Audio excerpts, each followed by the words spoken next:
안녕하세요. 기업회생 파산 전문 권용민 변호사가 법인회생 인가후 폐지, 직권 파산 선고에 관하여 작성한 내용을 소개해드리겠습니다.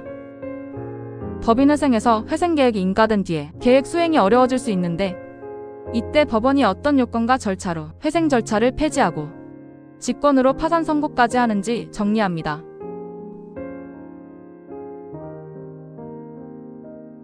회생계획 인가 결정 후 회생계획을 더 이상 수행할 수 없음이 명백해지면 법원은 관리인 또는 신고 목록 기재 채권자의 신청 또는 직권으로 회생 절차 폐지 결정을 하게 됩니다. 이는 회생계획을 끝까지 이행해 종결하는 경우와 달리 회생 목적을 달성하지 못해 절차에서 이탈하는 경우입니다.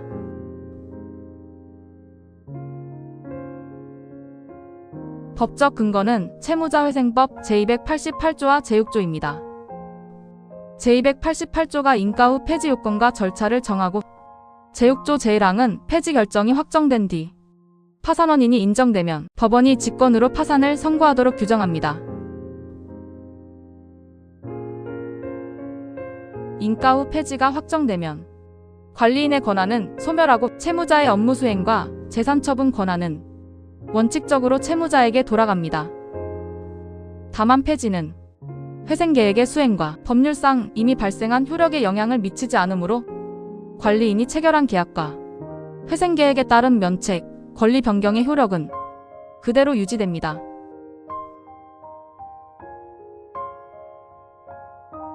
대법원 판결은 구정리 절차에서 신고와 실권의 구조를 분명히 했습니다.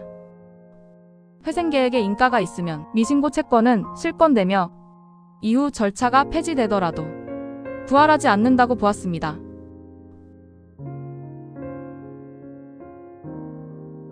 인가 후 폐지에 이어지는 채무자회생법 제6조 제1항의 직권 파산 선고는 실무상 결련 파산의 한 형태입니다. 회생이 더 이상 불가능하면 파산으로 넘어가 집단적 청산 절차로 정리하도록 제도가 설계하고 있는 것입니다.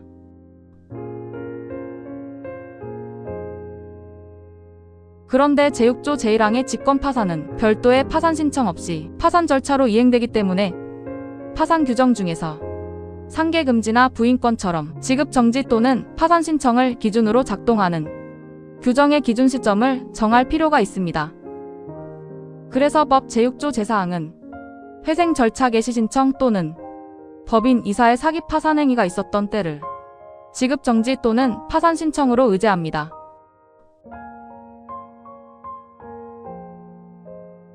이 의제는 특히 상계금지와 부인권에 중요합니다.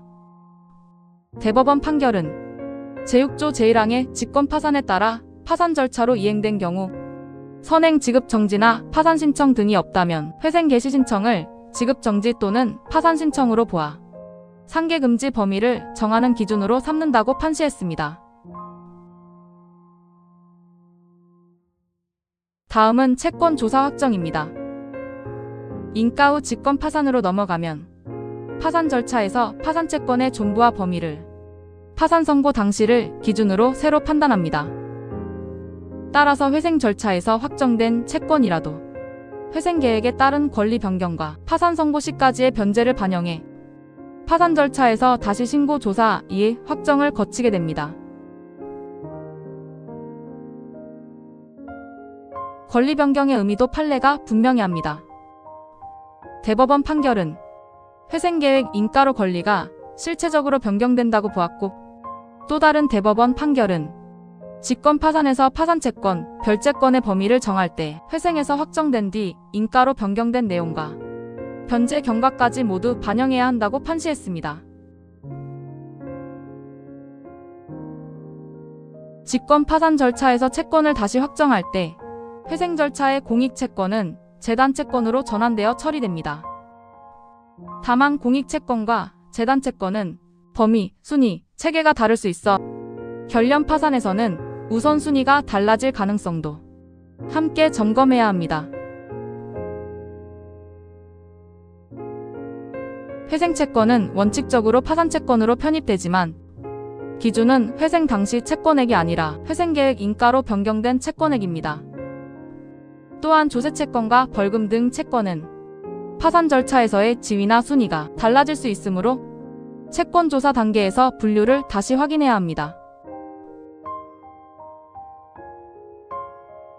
마지막으로 미신고 회생채권입니다. 회생 절차 폐지는 회생 계획의 효력에 영향을 미치지 않으므로 회생 절차에서 신고하지 않아 실권된 채권은 파산 절차에서 다시 신고하더라도 권리 인정이 어렵습니다. 정리하면 첫째, 인가 후 이행 불능이 명백하면 인가 후 폐지 사유가 되고, 둘째, 파산 원인이 있으면 직권 파산으로 이행됩니다. 셋째, 파산 규정의 적용을 위해 회생 개시 신청 등을 지급 정지, 파산 신청으로 의제하며, 넷째, 파산 선고 당시를 기준으로 채권을 다시 확정하고 미신고 채권은 실권됩니다. 지금까지 기업회생 파산 전문 권용민 변호사가 작성한 법인회생 인가 후 폐지, 직권 파산 선고에 관한 내용을 소개해드렸습니다. 좋은 하루 보내세요.